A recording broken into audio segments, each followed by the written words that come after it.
biru dong, tapi aku pesen yang ungu, sekarang diagnosa aku gastritis. Iya bener kakak, bedak bayi mah bener. Dokter, probiotik untuk GERD, sembelit, susah BAB, dan pernah tipes yang mana dong ya? Yang ini kak. Ini ada inulinnya ya kak, ada polifenolnya, bisa membantu. Aku bukannya bilang pasti bisa ya kak, dipertimbangkan bisa membantu karena beberapa kasus berhasil ketika sembelit, GERD ini membawa efek positif. Tapi ada juga kasus yang nggak bisa kak, udah konsumsi ini masih aja susah loh dong gitu ya, berarti udah kompleks, harus diperbaiki dari berbagai penjuru sisi gitu ya kak. Tapi kalau kamu mau cari probiotik untuk yang GERD, sembelit, silakan pertimbangkan untuk pakai Future Biotics, 1 kapsul segera setelah buka dan 1 kapsul segera setelah sahur. Teman-teman ada perbedaan pendapat ya, kakak yang Putri ada perbedaan pendapat. Kalau aku lebih senangnya konsumsi probiotik itu 1 kapsul segera setelah makan pertama kali di hari itu. Kalau misalnya kalian tipe-tipe yang sehat walafiat, konsumsinya kan hanya 1 kapsul aja kan. Teman-teman kalau misalnya kalian sehat walafiat, nggak ada keluhan sama sekali, kalian tuh konsumsinya itu 1 probiotik itu 1 kapsul aja per hari. Tapi kalau misalnya kalian punya kondisi spesial gitu ya kak, kakak misalnya punten, kakak ada GERD, kemudian ada penyakit radang usus gitu kan, kakak konsumsinya 2 kapsul per hari. Nah ini kakak konsumsinya segera setelah buka puasa, segera setelah sahur. Tapi kalau kakak konsumsinya 1 kapsul per hari, kakak boleh milih antara sahur sama si buka puasa. Kenapa aku lebih senang konsumsi probiotik itu segera setelah makan, bukan sebelum makan? Begini ceritanya kak. Ketika kita masukin makanan, apapun itu jenis makanannya, maka asam lambung kita tuh akan produksi.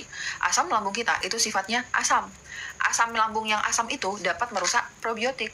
Kak, D3 aku yang softgel lagi kosong kak, ada lagi di hari Senin ya kak ya. Jadi ketika kita makan, asam lambung kita tuh akan produksi. Nah, asam lambung kita pH-nya itu 1-3. Di pH ini bisa merusak namanya probiotik. Bayangin, Domi, aku gastritis erosif kayaknya salah cewek malah yang buat autoimun. Kakak SWQ. Kak, nggak apa-apa. Kakak kalau misalnya kakak malah yang ini tuh bagus kakak. Cuman tuh yang ini nih mahal. Jadi tuh aku tuh khawatir kalau misalnya membebankan kakak. Jadi itu aku hanya bilang untuk teman-teman khususon, untuk teman-teman yang autoimun, yang kanker gitu. Tapi kalau kakak sehat walafiat, kakak ada budget, kakak mau beli ini juga nggak apa-apa. Tahu nggak? Kalau orang luar negeri itu ya teman-teman ya, mereka itu tuh udah pada konsumsi Lactobacillus reuteri. Karena apa? Karena Lactobacillus reuteri itu bisa buat awet muda. Jadi itu salah satu suplemen yang dimasukkan ke dalam terapi anti-aging itu adalah Lactobacillus reuteri gitu.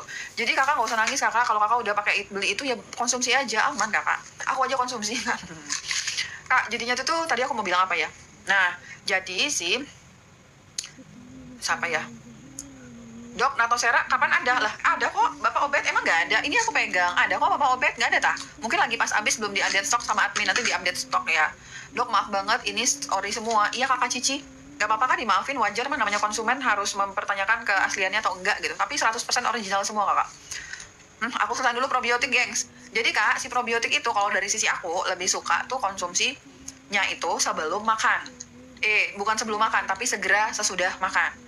Ketika kakak konsumsi sesuatu, apapun itu terjadi, itu sesuatunya, asam lambung kakak itu akan produksi. Nah, si pH lambung pada asam lambung itu kan asam banget. Kalau kakak makan probiotik duluan, si asam lambung bilang, ada yang masuk nih, ayo mari kita produksi asam lambung. Bisa rusak probiotik kakak. Tapi kalau beda cerita, kalau misalnya nih ya kak, kakak makan dulu, asam lambung akan produksi. Nah, asam lambung yang produksi ini bisa untuk mencerna si makanan kakak. Udah tercerna nih makanan kakak, baru kakak masukin probiotik. Kemungkinan probiotik yang rusak itu jauh lebih sedikit daripada kakak sebelum makan. Jadi memang aku agak berbeda, tapi itu menurut pendapat aku ya teman-teman. Konsumsi probiotik segera setelah makan itu lebih menurunkan tingkat kerusakan probiotik akibat terpajan sama asam lambung. Segera setelah makan tuh gini kak. Kakak makan ya, di sendok terakhir kakak taruh tuh sendoknya, kakak langsung jangan minum air putih dulu, langsung minum si probiotiknya, baru kakak minum air putih yang banyak. Itu namanya segera setelah makan. Kakak nggak main handphone dulu, kakak nggak main tiktokan dulu, pokoknya kakak segera setelah makan. Itu artinya ya kak, menurut aku itu cara waktu terbaik untuk konsumsi probiotik. Oh ya ampun, kakak Sadia nanya gengs, kak autoimun lupus minum vitamin apa aja, jam-jam minumnya gimana? Baik kakak Sadia, yang pertama aku akan menyebutkan, terima kasih kakak yang Putri ya. Dom, kok nggak bisa COD? Aduh, kakak kalau COD tanya ke admin ya kakak ya. Kakak FF kalau kakak mau beneran COD, kakak hubungin nomor di bio di tempat aku, itu ada admin, nanti admin yang akan membantu kakak. Aku juga CO kado dari 10.000 tanpa magnesium, belum ada budget, gimana dok? D3-nya minum jangan. Kakak SWQ, kakak udah beli D3K2 10.000 IU tapi magnesiumnya belum. Gak apa-apa kakak, menurut aku kakak coba aja. Nah kalau kakak nggak ada kembung begas sama sekali, kakak bisa mendapatkan magnesium itu di sayuran hijau. Di sayuran hijau itu banyak mengandung magnesium. Jadi nggak apa-apa konsumsi D3K2 10.000 IU, kakak tester diri kakak. Kalau misalnya aman, damai, sentosa, kakak lanjutkan aja gitu. Tapi kalau misalnya terjadi ada efek samping, kemungkinan karena kekurangan dari si magnesium gitu. Kak, tapi itu tuh kalau misalnya ada D3K2 tuh aman loh kak. Yang nggak aman tuh D3 sama magnesium. Biasanya itu ada efek samping. Tapi kalau misalnya D3K2 itu minimal efek samping. Jadi dikonsumsi aja.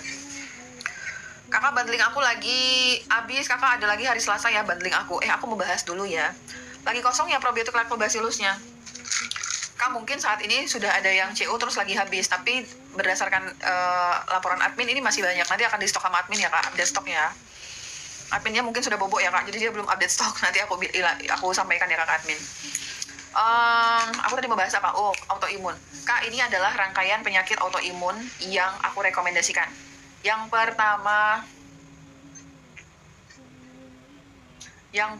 untuk autoimun vitamin D3K2. Kenapa sih gengs? Vitamin D3K2 itu aku bolak-balik ngomongin terus ya kakak ya. Kak, di dalam tubuh kita itu ada sistem pertahanan tubuh kita namanya imunitas. Nah, imunitas kita itu akan terganggu karena berbagai macam zat toksik, karsinogen masuk, radikal bebas masuk, kakak stres, kakak kelelahan, kakak kurang tidur, itu merupakan faktor-faktor yang dapat menggoyang sistem imunitas kita, kestabilan sistem imunitas kita ya kak. Nah, imunitas kita itu ada namanya sel T regulator. Sel T regulator itu dia melakukan berbagai kontrol terhadap sistem imunitas kita. Nah, sel T regulator ini kalau bekerja dia membutuhkan dukungan dari vitamin D3. Ketika kakak kekurangan vitamin D3, maka sel T regulator ini nggak bisa optimal untuk bekerja kak. Makanya kakak udah nggak minum vitamin D3 nih, tapi kakak masih suka begadang kayak kita ini ya. Jangan begadang ya kak.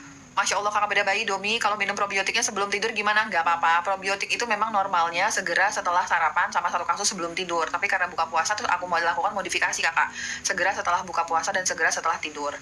Oke, balik lagi ke vitamin D3 kakak ya. Jadi kak, dalam menjalankan tugasnya, sel T regulator tuh sangat membutuhkan hadirnya vitamin D3. Makanya ini sangat penting sekali. Jadi kalau kakak ketemu sama dokter functional medicine, jangan itu ya kak, bosan-bosan masih bolak-balik ngomongin vitamin D3 terus sampai kakak bosan gitu ya. Memang seperti itu kakak. Vitamin D3 itu punya banyak sekali manfaat di dalam tubuh kita. Teman-teman yang autoimun itu terjadi karena, salam kenal kakak Yanti, waalaikumsalam.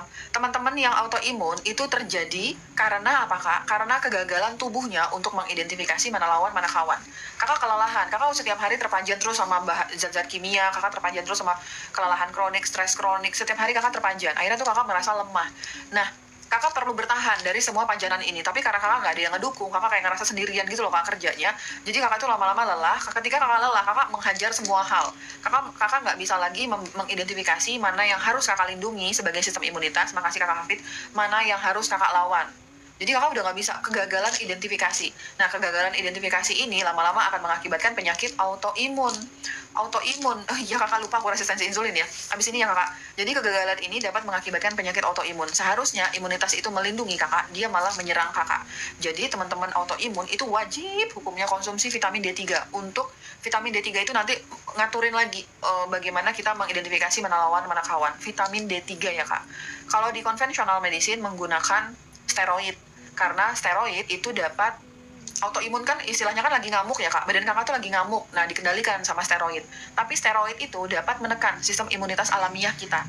Kita itu lahir dianugerahi dengan sistem imunitas alami kita. Ketika kakak konsumsi steroid memang benar dapat terkendali, tapi lama-lama fungsi sistem alamiah kakak itu bisa terkekang. Kalau misalnya bayangin orang yang setiap hari terkekang, nggak boleh keluar rumah, nggak boleh ngapa-ngapain, lama-lama akan menjadi semacam kelumpuhan. Itulah yang terjadi ketika kakak terlalu sering dan terlalu banyak konsumsi obat steroid.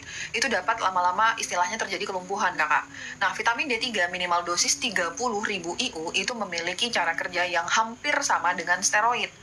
Jadi itu untuk kakak yang autoimun, kenapa aku menyarankan untuk konsumsi 30.000 IU karena di dosis itu kita bisa menyamakan kerjanya si kortisol kita, kerjanya si steroid. Apalagi kalau kakak yang saat ini sudah terpanjang sama steroid, kakak butuh minimal 30.000 IU. Kakak 5.000 IU tuh kakak nggak nyampe, kak udah lebaran 10 kali juga kakak nggak bisa nyampe 30.000 IU untuk teman-teman yang autoimun. Silahkan untuk dipertimbangkan. Aku paham ini adalah pendapat yang berbeda sama dokter konvensional medicine. Kakak, aku minta pertimbangkan. Aku tidak memaksa ya kak, aku hanya selalu bilang mohon untuk dipertimbangkan. Keputusan ada di kakak. Kemudian kenapa harus ada magnesium dong? Oh ya jelas. Untuk menjalankan tugasnya, si D3 itu membutuhkan magnesium untuk penyerapan. Magnesium itu butuh D3 juga kak. Jadi mereka tuh saling membutuhkan, simbiosis mutualisme. Jadi ketika kakak konsumsi vitamin D3, setiap kelipatan vitamin D3 10.000 IU membutuhkan minimal 100 mikrogram K2. Setiap kelipatan vitamin D3 10.000 IU membutuhkan minimal 100 mikrogram K2. Membutuhkan minimal 350 mg magnesium. Jadi semakin kakak kekurangan, semakin kakak konsumsi vitamin D3 dosis tinggi, semakin naik juga tuh si gengs. K2-nya semakin naik, magnesiumnya juga semakin naik. Maka tuh ada tuh magnesium yang bisa di up tuh sampai 500, sampai 800. Bahkan aku pernah ngasih magnesium ke pasien tuh 1.500 mg.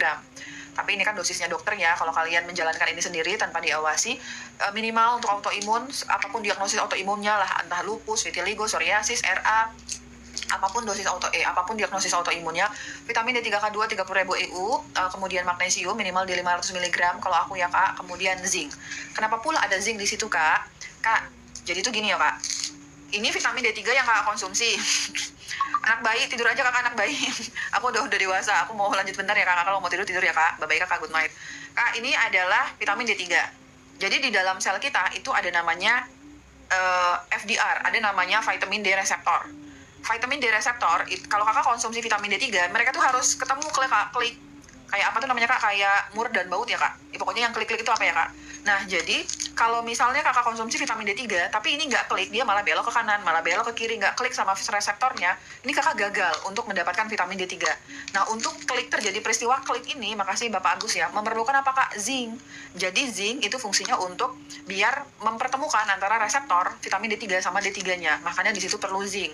Makanya tuh banyak dokter, terutama dokter Henry ya, yang bilang ada quarto formula, itu jawabannya. Vitamin D3, K2, magnesium, dan zinc, biar dia klop gitu ya kak. Untuk zinc dosisnya kalau autoimun itu 50 mg.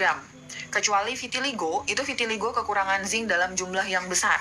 Untuk teman-teman yang autoimun dengan diagnosis vitiligo, minimal kalian harus konsumsi 100 mg per hari zinc.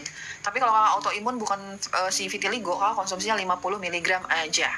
Oke kak, kemudian suplemen nomor 4 yang aku rekomendasikan dan aku hampir wajibkan untuk teman-teman autoimun adalah probiotik kakak. Kenapa dong ada probiotik di situ? Oh jelas, kak, namanya autoimun itu terjadi kegagalan sistem imunitas kakak. Sistem imunitas kita kalau di dalam functional medicine itu yang megang siapa kak? Usus kita. Usus kita itu memegang peranan sangat penting pada sistem imunitas kita. Kalau usus kakak terganggu, udah kacau balau nanti kak. Makanya kakak membutuhkan probiotik untuk mempertahankan mikrobioma usus kakak yang mengalami gangguan saat kakak kena autoimun. Itu adalah 4 suplemen yang aku wajibkan untuk teman-teman yang autoimun. Kalau setelah itu kakak ada dana, kakak mau beli omega 3 fish oil, silahkan. Kakak mau beli vitamin B kompleks, silahkan. Tapi 4 itu adalah yang aku rekomendasikan kakak ya. Begitu. Zincnya yang mana dong? Zincnya bisa pakai zinc picolinat 50 mg, ada di keranjang etalase Domi Klinik. Atau kakak pakai zinc selenium copper, itu juga bisa. Dok, aku minum magnesium malam tapi nggak bisa tidur sampai sahur. Bisakah diminum saat sahur bersama D3? Bisa, tapi minimal setengah jam. Saya endoskopi di jaraknya ya kak, minimal setengah jam. Saya endoskopi tahun yang lalu, hasil gastritis ringan, apa perlu endos ulang? Heartburn nggak sembuh-sembuh? Bisa saja sih kak, bisa saja. Cuman kalau heartburn itu ya udah pasti mengarah ke GERD sih kak. Ada gangguan pada katup LES kakak. Katup LES itu katup yang menghubungkan antara si lambung sama si lambung sama si kerongkongan. Itu ada katup LES. Katup ini aturan tuh kebuka ketutup. Kebuka saat kakak makanan mau masuk, kemudian tertutup setelah makanan itu masuk. Tapi untuk teman-teman yang heartburn itu lebih cenderung katup ini kebuka, terus akhirnya tuh asam lambung itu naik terus ke kerongkongan kak. Ini disebabkan karena kekurangan pH lambung. Yang bener dong, kok heartburn kekurangan pH lambung? Betul, pH lambung naik ke kerongkongan itu benar.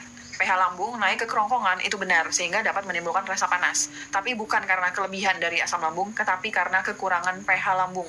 Untuk teman-teman yang heartburn, kakak Sopo, kakak Susan, kalau kakak yakin, seyakin-yakinnya, yang kakak rasakan ini adalah dada panas, bukan nyeri ulu hati, bukan perut perih. Yang rekomendasikan adalah kakak konsumsi betain HCl sebelum makan dan Gastro Comfort sesudah makan.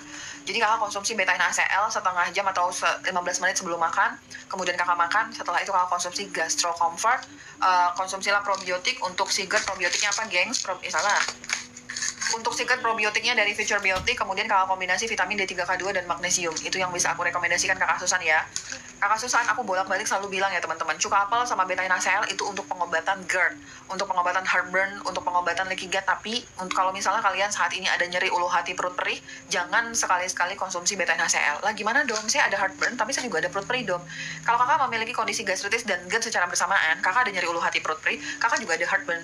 Yang kakak lakukan adalah obatin dulu nyeri ulu hatinya. Nggak boleh langsung konsumsi betain HCl, kak. Obatin dulu nyeri ulu hatinya. Kalau kalian mau mengobati gastritis, silahkan lihat di Etalase Domi Klinik, itu ada paket gastritis Domi. Itu silahkan kakak pertimbangkan untuk dikonsumsi sampai nyeri ulu hati perut perihnya hilang, baru kakak bertahap konsumsi si betain HCl sebelum makan. Kakak Susan, semoga bisa menjawab ya kak pertanyaan kakak ya. Zinc dan D3 boleh diminum pagi pas perut kosong? Nggak boleh dong. Boleh sih kak, cuman zinc sama D3K2 dibedain, jarakin setengah jam minimal. Kakak Kenzo, bukan kakak Kenzo, kakak Kimenzo, dok anak 11 tahun konsumsi vitamin D dosis berapa? Sehat walafiat, nggak ada keluhan sama sekali, 11 tahun itu dosisnya 1000 kakak. Tidak perlu K2, K2-nya bisa kakak dapetin dari lemak, protein hewani. Saya GERD sebelum makan, saya beli Digest Basic. Kak, Digest Basic dari Enzymedica bukan, aku lagi nggak megang produknya. Kak, Digest Basic itu dikonsumsi saat makan kakak. Saat makan ya, Digest Basic itu berisi enzim sama probiotik, itu saat makan kakak. Dok, serangan anxiety pakai apa ya dok? Tapi lagi hamil trimester 1, apa yang aman? Kak, suplemen itu jalannya lambat ya kak. Jadi maksud aku gini, sekarang aku merekomendasikan kakak untuk konsumsi vitamin B kompleks, untuk konsumsi vitamin D3K2, magnesium, dan probiotik. Itu adalah rangkaian suplemen yang aku rekomendasikan untuk teman-teman yang anxiety. Vitamin B kompleks ya kak, kemudian 1 kapsul sesudah makan, vitamin D3, vitamin B kompleks aku lagi habis, vitamin D3K2, kemudian magnesium. Itu bisa kakak konsumsi, tapi untuk perawatan. Misalnya tuh untuk perawatan kronik anxiety pakai itu.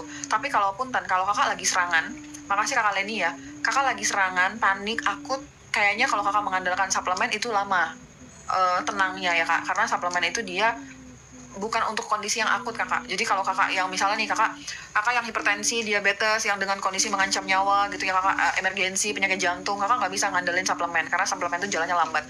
Kalau kakak dalam kondisi yang mengancam nyawa, kakak berobatnya ke dokter konvensional. Itu beliau tuh hebat-hebat semua dokter konvensional dalam mengatasi kondisi kegawat daruratan. Tapi kalau kakak kronik, kakak larinya ke dokter fungsional gitu ya kak. Kakak silahkan dikonsumsi vitamin D3K2, magnesium, probiotik, dan vitamin B kompleks, aman untuk ibu hamil, gaskan kak. Kalau untuk diabetes tipe 2, suplemennya apa aja ya dok? Baik. Nah tadi aku, kalau punya mah itu yang ini kak, yang ungu. Kalau mah yang ungu ya kakak, yang ini yang ungu. 1 kapsul segera setelah buka puasa, 1 kapsul segera setelah tidur. Setelah tidur mana bisa minum suplemen? Setelah sahur, punten. Terima kasih, sehat selalu dok, sama-sama kakak Andeka. Tadi kakak Mizu, kakak masih di sana nggak? Aku mau janji bahas resistensi insulin ya. Kakak yang bertanya di sini, aku jelasin sebentar tentang resistensi insulin. Resistensi insulin itu adalah ketika tubuh kakak Mizu, aku jelasin resistensi insulin yang tadi sempat tertunda ya. Kak, resistensi, nah ini nih, saya diabetes sudah insulin 3 kali, Masya Allah, 3 kali sehari, 1 kali malam, dan gagal ginjal stadium 3B, suplemen apa dok yang cocok? Oke. Ini berkaitan sama kakak Mizu ya, dan kakak yang bertanya tadi tentang diabetes. Kakak Nice, jadi begini ya kak, aku cerita sebentar ya, aku cerita pengantar tidur ini adalah salah satu pengalaman aku waktu aku di rumah sakit, waktu aku lagi koas. Kakak Nice, ini bisa dipertimbangkan. Aku punya, ada pasien datang dalam keadaan berdarah-berdarah habis kecelakaan gitu ya kak. Heboh banget perdarahannya, sampai pasien ini tidak sadarkan diri, udah hilang kesadaran karena perdarahannya hebat. Perdarahan hebat itu adalah kondisi gawat darurat yang mengancam nyawa yang harus segera ditangani. Ternyata setelah dicari tahu, faktor sumber perdarahannya berasal dari kondisi patah tulangnya. Jadi pasien ini kecelakaan, patah tulang terbuka, kemudian perdarahan aktif, dan harus segera dilakukan operasi untuk menghentikan perdarahannya. Sebelum dilakukan operasi, tim dokter itu melakukan berbagai pemeriksaan untuk menilai apakah pasien ini dalam kondisi aman untuk dilakukan operasi atau tidak. Nah, salah satu yang diperiksa adalah kadar gula darah pasiennya. Nah, ternyata kadar gula darah pasien itu di atas 400 menuju 500, aku lupa berapa exactly-nya ya Kak, tapi 400 sampai 500 Kak gula darahnya gitu. Tentu aja hal ini langsung ditentang sama dokter anestesi yang bius sama dokter. Dok, kok nggak dijawab? Aduh, Kakak Sari, mohon maaf ya, mungkin aku terlewat jawabnya ya Kakak. Kakak ditulis lagi, mungkin nanti bisa aku jawab setelah ini ya Kak. Aku jawab dulu, aku cerita dulu nih Kak, ini lagi seru nih ceritanya nih Kak ya. Jadi Kak, terus aku lakukan setelah diperiksa gula darahnya tuh 400 sampai 500. Terus dokter anestesinya itu tuh nggak bisa nih karena kalau IBS minum apa dong? Oke Kakak Sari sebentar ya. Nah terus si dokter anestesi itu tuh nggak bisa, ini kalau dilakukan operasi ini bisa mengancam nyawa, nggak oke, karena diabetesnya ketinggian. Karena kalau penyakit diabetes itu sangat sulit untuk sembuh luka operasinya Kak. Jadi sama dokter penyakit dalamnya Kak itu dilakukan upaya darurat untuk menurunkan gula darahnya agar bisa cepat-cepat dioperasi gitu. Saat aku lagi koas, aku terkagum-kagum banget ya Kak. Oh my god, keren banget ya dokter penyakit dalam ini, dalam waktu kurang dari 1 hari bisa nurunin gula darah loh dari yang 400 sampai 500 sampai di bawah kurang dari 200 aja dengan dilakukan drip insulin ya Kak. Itu aku ngerasa keren banget gitu ya Kak. Kemudian singkat cerita, si pasien ini berhasil lah dioperasi, kemudian pasiennya cakep, sehat, sadar. Nah, beberapa 2 minggu atau 3 minggu kemudian pasien itu datang ke UGD dengan kondisi luka operasi yang perdarahan aktif, kacau balau, kemudian itu pokoknya itu infeksius gitu ya Kak. Saat aku periksa, ceder, gula darahnya sekarang di kondisi 400 lagi Kak. Padahal waktu pulang setelah selesai operasi itu di bawah 200 Kak. Setelah di rumah ternyata datang lagi ke UGD dengan luka yang nggak oke, dengan kadar gula darah kembali lagi 400, padahal pasiennya sudah menggunakan insulin. Kenapa seperti ini Kakak? Karena pada dasarnya setelah aku belajar functional medicine, aku memahami satu hal. Gula darah itu secara laboratorium, kalau Kakak konsumsi insulin, kalau Kakak konsumsi obat anti diabetes, entah itu apapun obat anti diabetesnya, entah itu Kakak dikasih metformin, glibenclamide, itu efek manipulatif dari obat-obatan Kakak. Efek manipulatif dari obat-obatan. Secara laboratorium memang benar kalau gula darah Kakak itu normal. Tapi gula itu tidak benar-benar hilang dari dalam tubuh Kakak. Cara terbaik untuk sehat dari gula darah adalah dengan tidak makan gula. Suka tidak suka, Ibu Nice saat ini aku benar-benar, aku menceritakan ini karena aku sebagai bentuk empati dan simpati aku ya Ibu sudah konsumsi insulin 3 kali per hari, 3 kali sama per hari.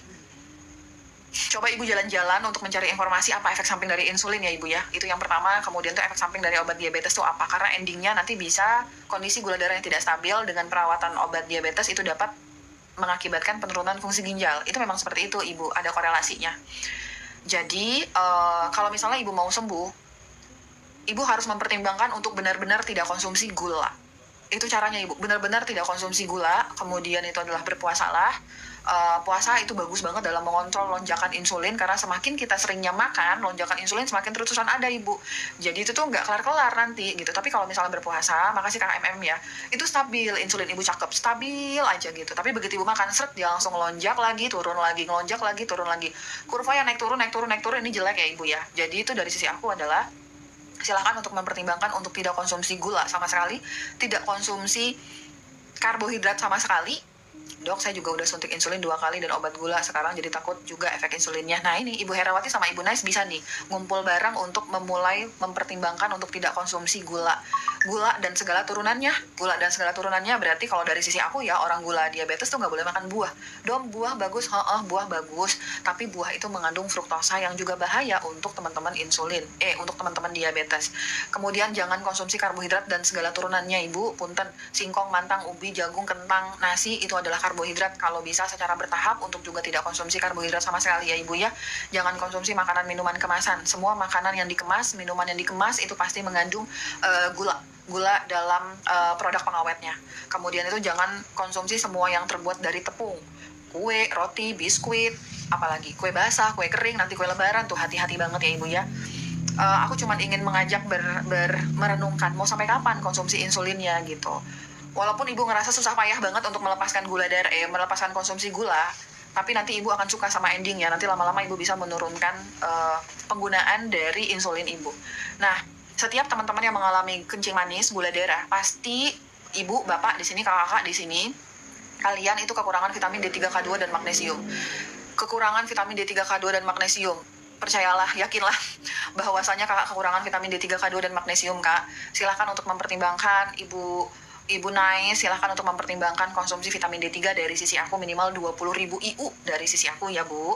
Kemudian Ibu juga konsumsi namanya magnesium. Magnesium tuh penting banget ya untuk nemenin vitamin D3, dan magnesium itu dapat menentukan dari produksi insulin kita. Jadi tuh Ibu memerlukan tuh magnesium sebagai sebagai apa Bu? Sebagai sesuatu hal yang dapat memproduksi insulin Ibu agar insulin Ibu tetap sensitif gitu. Kan kalau Ibu terus-terusan dikasih insulin, nanti insulin Ibu yang asli itu nggak sensitif lagi gitu loh Bu. Ibu udah kayak oke lah, udah ada insulin mah gampang gitu. Enggak.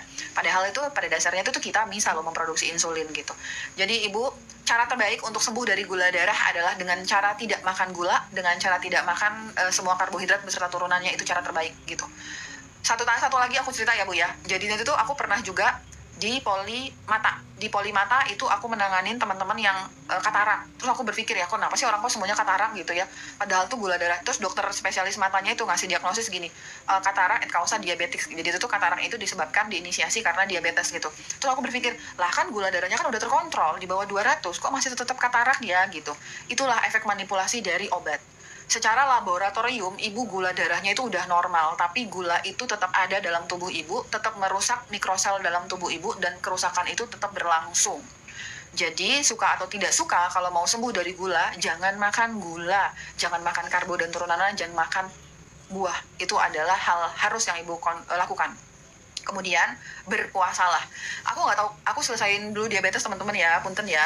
Aku nggak tahu kenapa ada aku 3 hari belakangan itu dapat pertanyaan yang sama. Dom, kalau saya diabetes boleh puasa nggak ya gitu.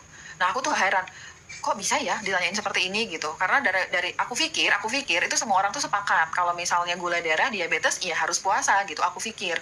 Tapi ternyata ada suatu arahan, mungkin ada pertimbangan dari dokter konvensional kalau misalnya gula darah itu jangan puasa gitu. Dari sisi aku adalah justru kalau misalnya ibu gula darah, ibu wajib puasa, karena ketika ibu puasa maka ibu akan memberi waktu untuk sel beta pankreas ibu untuk istirahat. Teman-teman yang resistensi insulin itu pasti sel beta pankreasnya itu udah kerja rodi bertahun-tahun. Nah dengan puasa ibu bisa ngasih waktu dia untuk melakukan recovery. Jadi punten mohon izin untuk teman-teman yang diabetes, hipertensi seharusnya berpuasa, jangan nggak puasa begitu ya ibu ya. Resistensi insulin jika sudah minum pengencer darah apakah nah ini juga nih pertanyaannya nih kakak ya. K2 pengencer darahnya kalau misalnya insulin, aku juga sering dapat pertanyaan ini ya. Aku juga aku agak sedih nih kenapa bisa ada pertanyaan seperti ini ya. Kakak fase K2 itu ada 2. Vitamin K itu ada 2 ya kak. Ada 3 ding sebenarnya. Vitamin K itu ada 3, ada K1, K2 sama K3. K3 itu tuh kita cut karena dia tidak di-approve sama FDA, jadi nggak boleh karena dia sifatnya toksisitas. Nah yang beredar di dunia ini ada K1 sama K2. Teman-teman sebangsa dan setanah air, K2 itu nggak ada hubungannya sama pengentalan darah. K2 itu nggak ada hubungannya sama pengentalan darah loh gengs. Yang bertugas dalam proses pengentalan darah itu adalah K1. Jadi itu kalau kakak konsumsi obat pengencer darah misalnya dari golongan Clopidogrel, dari golongan Aspilet, kakak boleh banget konsumsi D3 dan K2. Nggak ada masalah kakak, silahkan. Kalau kakak konsumsinya dari golongan Clopidogrel sama aspirin, aspilet, itu mah boleh. Kakak konsumsi aja D3, K2 kakak fase. Kalau kakak konsumsinya cuma Clopidogrel sama aspirin, kakak mah boleh atau kakak konsumsi D3 sama K2. Yang nggak boleh itu kalau kakak konsumsi pengencer darah dari golongan Xarelto, dari golongan warfarin, baru kakak nggak boleh tuh konsumsi si K2. Lah kenapa dong? Katanya K2 nggak berhubungan dengan pengentalan darah. Karena ada satu teori yang menyebutkan bahwa usus kita itu bisa merubah K1, bisa merubah K2 jadi K1. Jadi kalau Xarelto sama warfarin itu levelnya tuh udah yang high banget, jadi jangan digabungin sama K2. Tapi kalau pengencer darah kakak masih Clopidogrel, masih aspirin mah boleh atau kakak konsumsi vitamin D3 K2 begitu. Untuk hipertensi sudah gagal ginjal juga dom, suplemen apa biar tensinya bisa normal kembali? Vitamin D3 K2, magnesium itu aku wajibin banget sih kak, konsumsi itu dulu ya kak. Ya sebenarnya banyak ya kak, sebenarnya sih banyak tapi itu dulu deh. Kakakku kumaha maneh, kakak namanya lucu ya. Kakak kumaha maneh itu sama ya kak, HIV, kemudian teman-teman yang odapus, teman-teman yang memiliki infeksi kronik seperti HIV itu pada dasarnya itu sama. Kakak Oma makasih ya, sama dalam hal tata laksana suplemennya karena kan sama-sama penyakit yang berhubungan dengan autoimun kan kak. Jadi sama nih kakak, untuk yang teman-teman HIV nih, vitamin D3K2 minimal 30.000 IU, kemudian magnesium yo gengs, kemudian itu zinc, kemudian zinc, dan selanjutnya adalah probiotik. Tapi untuk HIV mungkin memang agak berbeda ya kakak. Kakak kalau ada rezeki lebih, kakak cari namanya Panax Ginseng, itu bagus untuk teman-teman HIV. Terus kakak konsumsi green tea ya kakak, itu juga bagus. Kemudian disesuaikan sama kondisi spesifik kakak itu yang mana gitu. Ginjal kita obatin fungsi ginjalnya. Kakak udah mulai kekurangan vitamin B1. Biasanya tuh HIV tuh sering banget kekurangan vitamin B1, B12 ya kakak, sama B6. Itu kita perbaiki gitu. Tapi pada dasarnya HIV sama kayak autoimun, vitamin D3K2, magnesium, zinc, probiotik, itu yang wajib. Oke, baik, kita ke kakak Sari ya. Kakak Sari bertanya.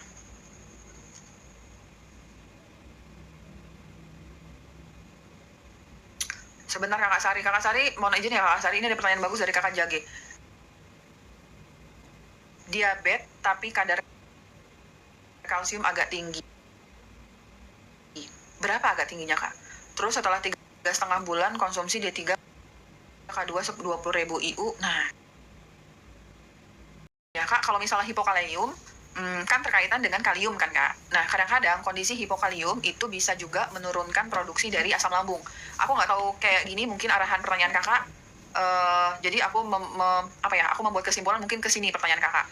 Hipokalium itu berkaitan dengan kekurangan kalium. Kalau kalian kekurangan kalium, kemungkinan besar kalian juga akan kekurangan produksi dari pH lambung kalian. Vitamin B12 itu juga memiliki pengaruh atau fungsi dalam memproduksi asam lambung. Kalau misalnya kakak Oma saat ini masalah kakak adalah GERD, aku lebih menyarankan vitamin B12 saja kalau GERD. Tapi kalau kakak ini, saya juga ada anxiety-nya loh dom, saya juga kesemutan loh dom, B kompleks gitu kakak. Ada dong magnesiumnya, oke. Kakak kalsium kakak ada berapa dong? Oke. Kak, sebenarnya kak, kalau kakak untuk menentukan kalsium dalam darah tuh pakainya bukan kalsium total, kalsium ion, tapi pakainya kalsium total. Ini kakak kalsium ion kakak pakainya kalsium total dulu. Vitamin D3K2 dan magnesium, vitamin B kompleks kalau gitu kakak Oma. Kalau vitamin D3K2 dan magnesium sebenarnya kalau dosis 20.000 IU untuk diabetes mah itu pas ya kak gitu. Nah kenapa ada kontribusi kalsium di sini? Tapi kakak coba deh kalsiumnya yang kalsium total kakak, bukan kalsium ion. Kalau misalnya nanti totalnya juga tinggi di atas 10,4, ya berhenti dulu si vitamin D3-nya yang kakak konsumsi K2 dan magnesium saja. Teman-teman, aku udah janji membahas IBS ya. Jadi ada pertanyaan, iya kakak Sari. Jadi ada pertanyaan nih dari kakak Sari ya, untuk pengobatan radang usus. Jadi itu teman-teman yang radang usus, entah itu IBS atau IBD. Perbedaan IBS sama IBD, kalau IBD terkait dengan autoimun, IBS enggak, lebih ke kayak iritatif aja gitu ya kak. Tapi pada dasar tuh sama aja ya kakak, mau IBS mau IBD itu pengobatan tuh sama. Kalau saat ini kakak-kakak yang IBS, IBD punya keluhan nyeri ulu hati, perutnya perih, melilit, makannya kembung, nggak enak makan gitu, kakak silahkan mempertimbangkan paket gastritis di Domi Klinik. Itu paket untuk 2 minggu saja ya kak. Paket gastritis Domi Klinik itu silahkan kakak pertimbangkan dikonsumsi. Tambahan untuk kondisi IBS dan IBD adalah glutamin. L-glutamin kakak konsumsi sebelum makan, minimal dosis sebelum makan tuh kakak habisin di 1 gram. L-glutamin tambahannya adalah vitamin D3K2 dan magnesium. Kakak yang radang, ini nih kakak Ridwan, halo, radang usus 12 jari, usus halus vitamin apa dom? Nah ini kakak Ridwan nih ya. Untuk kakak yang radang usus, kemudian IBS, IBD, corn disease, itu silahkan mempertimbangkan paket gastritis di Domi Klinik. Itu yang pertama terdiri dari Gastro Comfort. Gastro Comfort itu isinya adalah zinc carnosine, kemudian itu slipper mastigam. Itu secara teori ya kakak, secara teori itu bagus untuk teman-teman yang gastritis, radang usus sama radang lambung, itu bagus teman-teman gitu. Untuk teman-teman yang peradangan lambung dan usus pakai Gastro Comfort. Kemudian di paket Domi Klinik gastritis itu juga mengandung licorice. Kalau misalnya kalian saat ini IBS dengan disertai darah tinggi, pakainya DGL. Tapi kalau misalnya kalian tidak punya darah tinggi, pakainya licorice. Itu bagus dalam menurunkan peradangan. Oke kakak? Kemudian selanjutnya di dalam paket Domi Klinik gastritis itu ada enzim. Enzim itu dibutuhkan sekali untuk membantu pencernaan kita biar lebih mudah kakak. Jadi kakak membutuhkan yang namanya enzim. Selanjutnya ada mastigam. Mastigam itu berguna dalam menurunkan peradangan dan memproduksi mukosa pada lambung kakak. Jadi silakan konsumsi si paket gastritis Domi Klinik. Tambahannya adalah L-glutamin. L-glutamin kalau konsumsi sebelum makan, pagi dan sore, buka sahur atau setelah buka puasa, minimal dosis 1 gram per hari. Ideal nih 2 sampai 3 gram per hari L-glutamin sebelum makan ya kakak. Kalau kakak pakai glutamin yang ada di etalase Domi Klinik itu kakak konsumsi 2 kapsul sebelum makan. Tambahannya adalah vitamin D3, K2, dan magnesium. Vitamin D3-nya dari sisi aku minimal 10.000 IU, kemudian magnesiumnya dari sisi aku adalah minimal di 500 mg. Ya kak, itu silakan dipertimbangkan. Kakak Sari udah dijawab Kakak Sari sama Kakak Ridwan ya. Dom, IBD hipertiroid saya konsumsi vitamin D3 30.000 IU bentuk berapa bulan?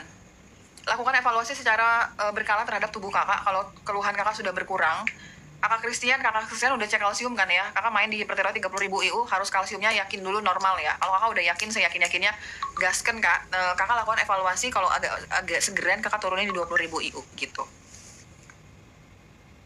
Makasih Dom, sama-sama kakak. Kakak Tika, dok saya sudah beli magnesium probiotik sama D3K2, cara minumnya gimana ya dok untuk autoimun? Baik. Kakak puasa nggak ya kakak Tika? Puasa dong, kakak Tika autoimun itu wajib puasa kakak ya. Teman-teman yang autoimun wajib puasa, karena dengan puasa kita dapat menurunkan peradangan dalam tubuh kita ya. Mudah-mudahan kakak dimudahkan puasanya ya kak. Yang pertama probiotik autoimun, kalau kakak beli yang ini serving size-nya 2 kapsul per hari. Kakak bisa konsumsi 1 kapsul saat buka puasa dan 1 kapsul saat sahur. Kakak konsumsi ini 1 kapsul saat buka puasa, 1 kapsul saat sahur.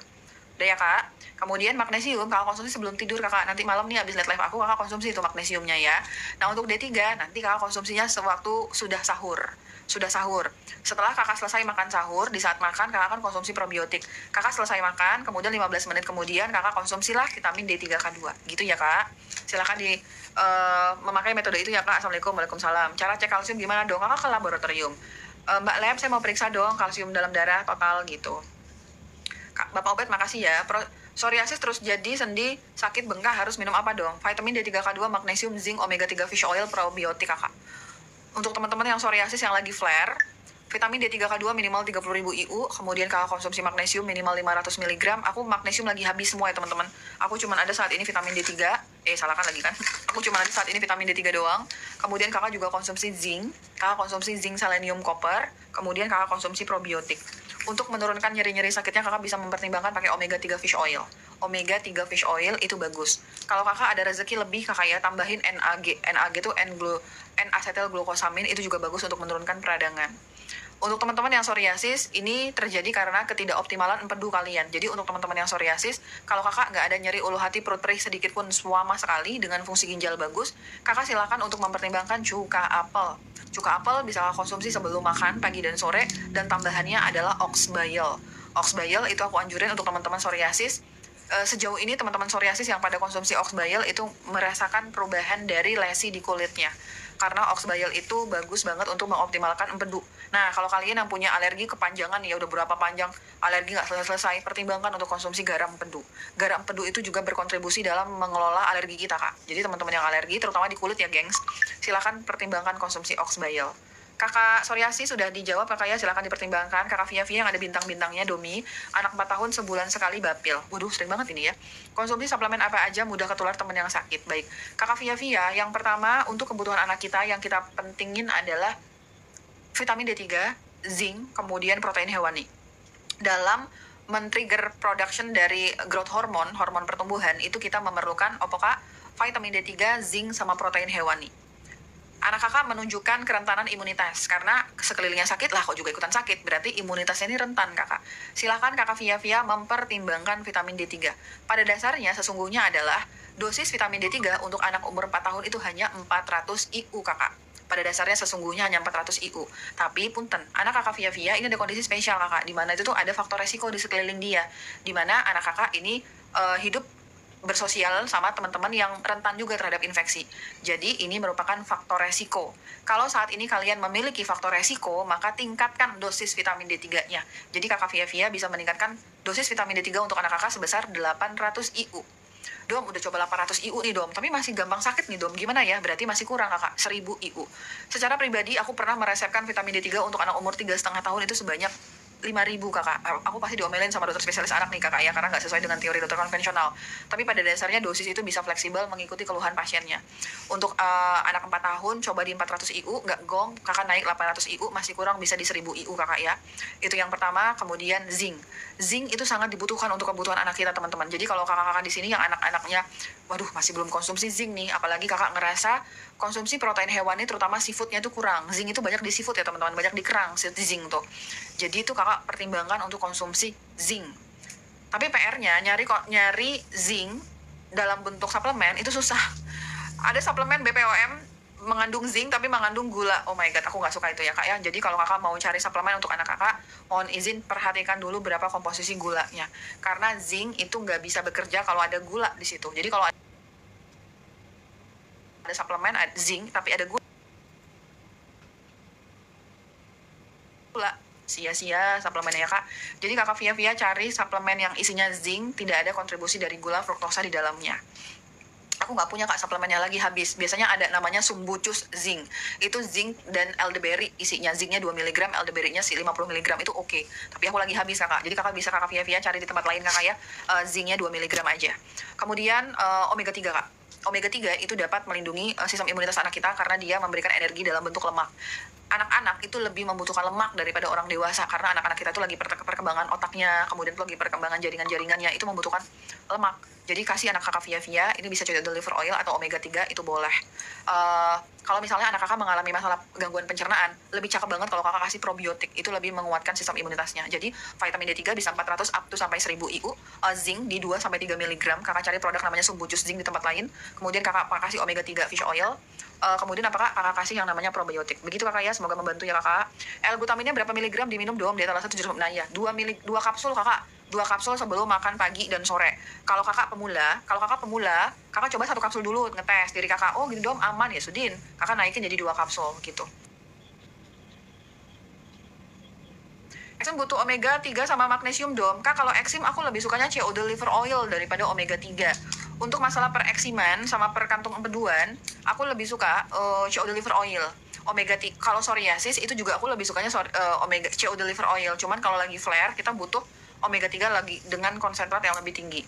Tapi pada dasarnya untuk masalah perkulit-kulitan, entah itu kalian psoriasis, eksim, pakainya adalah COD liver oil lah. Kenapa dong? Di dalam COD liver oil itu mengandung vitamin A dan E. Vitamin A dan E itu bagus untuk kesehatan kulit kakak. Jadi pakainya adalah COD liver oil.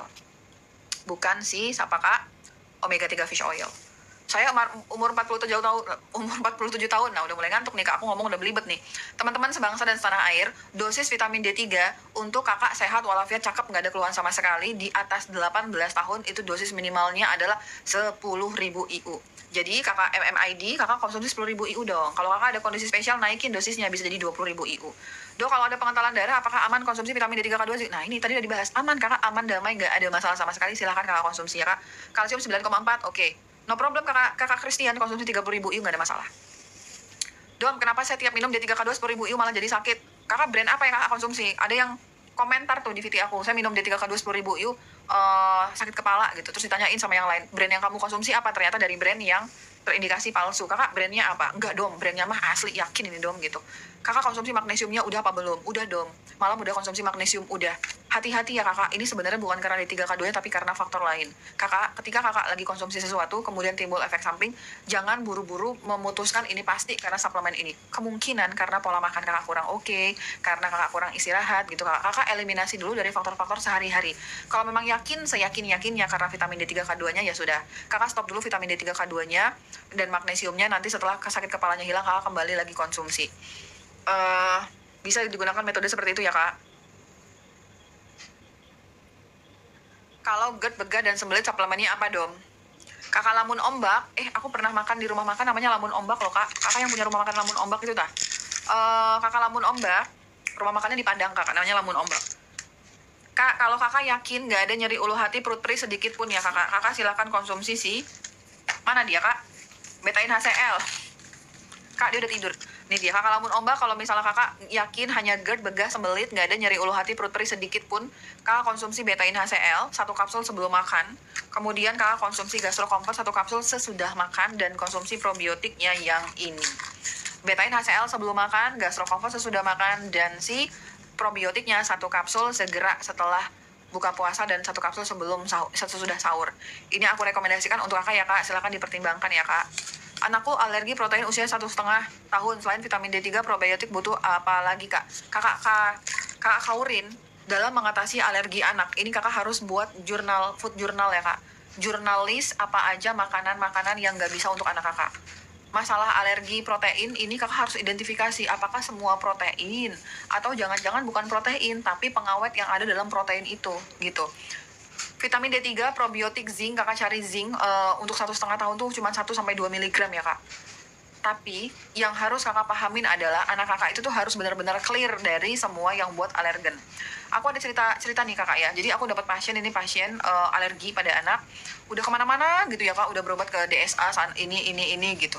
Ternyata yang buat dia alergi adalah susunya. Susunya direkomendasikan susunya non alergen. Tapi padahal di situ ada alergi yang buat anak itu nggak kelar-kelar, yaitu fruktosa. Sering banget kan anak kita itu susunya itu mengandung fruktosa. Jadi hati-hati kakak harus mencari tahu satu-satu apa yang buat anak kakak alergi. Siapa tahu dari makanannya masih terbajan gitu. Kakak lamun ombak, probiotiknya yang ini ya kak. Omega 3 fish oil buat anak umur 16 tahun apa dong? Pakai ini dari California Gold Nutrition. Kata dokter saya GERD tapi ulu hati kalau ditekan sakit, perih sih nggak dok, hanya ditekan aja sakit. Kemungkinan kakak Debbie ada gastritis dan GERD ya kak. Kalau seperti ini kakak fokuskan dulu konsumsi, sembuhkan dulu gastritisnya. Dom, zinc oxide itu buat apa? Zinc oxide itu penyerapannya kurang bagus loh kakak. Semua yang oxide, zinc oxide, magnesium oxide itu penyerapannya kurang bagus. Kalau dari sisi aku cari yang lain ya kak. Kakak boleh pakai zinc picolinat. Zinc picolinat itu bisa meningkatkan level vitamin D3 cukup cepat.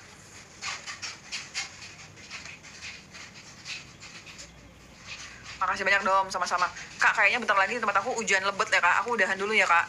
Sakit lututnya vitamin D3K2 dari 10.000 IU naikin bertahap menjadi 20.000 IU. Kemudian Ibu Bunglo, Ibu silakan konsumsi magnesium ya Ibu ya. Kemudian Ibu konsumsi hyaluronic acid kolagen. Hyaluronic acid kolagen itu bisa direkomendasikan. Taurin untuk tinnitus, telinga berdenging yang disebabkan karena persarafan itu pakai taurin. Tapi kalau tinnitus, telinga berdenging karena masalah GERD, sembuhin GERD-nya. Tapi kalau persarafan pakainya adalah taurin kakak, bisa dipertimbangkan.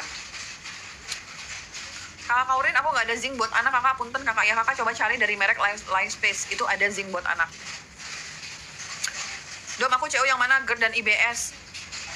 GERD dan IBS. Kakak pakai paket gastritis dulu, tambahannya pakai glutamin, vitamin D3K2 dan magnesium. Teman-teman yang lagi struggling sama masalah radang usus, leaky gut, jangan makan gula dan segala turunannya, jangan makan junk food dan segala turunannya, produk kemasan, minuman kemasan semuanya cut ya kak. Semua makanan yang terbuat dari tepung stop ya kak. Kemudian karbohidrat olahan, kue tiaw, kue kering, biskuit itu stop ya kak. Kakak nggak bisa konsumsi itu. Untuk teman-teman yang lagi IBS sama IBD. Kakak Sari lihat, cari tentang FODMAP diet. Low FODMAP diet itu adalah panduan pola makan untuk teman-teman yang IBS sama IBD. Aku nggak tahu kenapa di Indonesia kok kurang terkenal ya. Padahal itu di luar negeri itu orang-orang yang IBD dan IBS mereka tuh punya panduan. Oh saya nggak boleh makan ini nih, saya boleh makan ini. Namanya FODMAP diet. Kakak Sari cari, tulis kakak di catatan kakak, oh saya nggak boleh makan ini, jangan dimakan, itu caranya yang paling bagus untuk mengobati IBS dan IBD. Kakak Ramda, kalau jerawat on off minum suplemennya apa? Kakak bisa mempertimbangkan zinc ya kakak pertimbangkan zinc, selenium, koper, tapi saat ini lagi habis. Kemudian kakak pertimbangkan untuk konsumsi probiotik, kemudian omega 3 fish oil dan vitamin D3.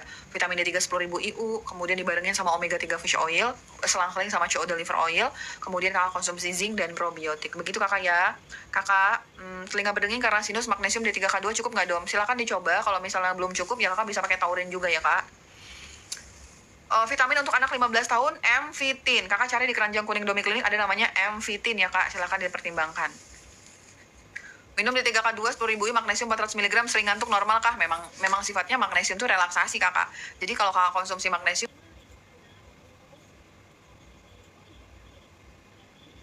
memang diabetes bagus kakak. Alpha-lipoic acid itu bisa melindungi mitokondria kakak yang mengalami kerusakan karena tumpukan gula. Sok hajar kak, gasken. Alpha-lipoic acid itu bagus ya kakak.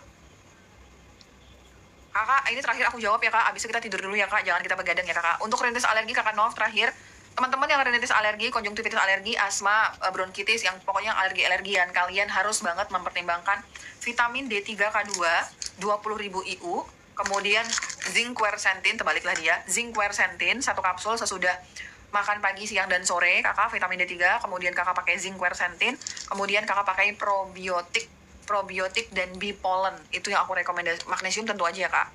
Vitamin D3K 20.000 IU, zinc quercetin, 1 hari 3 kali 1 sudah makan, kemudian magnesium. Kalau kakak ada tambahan rezeki, tambahin bipolen, itu lebih nampol lagi untuk kondisi rinitis alergi. Kakak udah 10:30 kakak ya, nanti kita kesiangan atau bangun sahurnya.